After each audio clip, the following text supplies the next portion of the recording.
Habang hindi pa ako lahat, sabi naman ng Diyos, siya ay nangangaral sa Biblia, na pagsihan at talikuran natin ating kasalanan, na naglalapit na ang paghahari ng ating Panginoon Diyos. Sapagkat hindi pa ulit lahat, mga kapatid. Tagapin na natin si Jesus Christ na ating Panginoon Diyos, na tagapag-aral sa ating buhay, at sa kanya natin makamtan ang tunay na kaligayahan, tunay na sayang. Pagkat ang sabi ni Jesus Christ sa John 14:6, I am the way, the truth, and the life. One comes to the Father is by Him.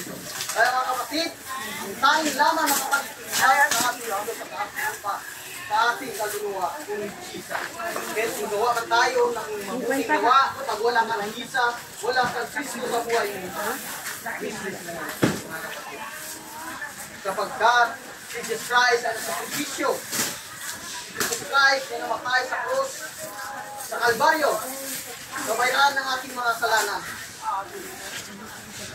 Upang tayo maligtas, siya ay nagsakripisyo sa Kalbaryo, siya ay namatay, mabuhay, sapagkat siya, ating nagaling lang, hindi tayo ating receive, Jesus Christ, na ating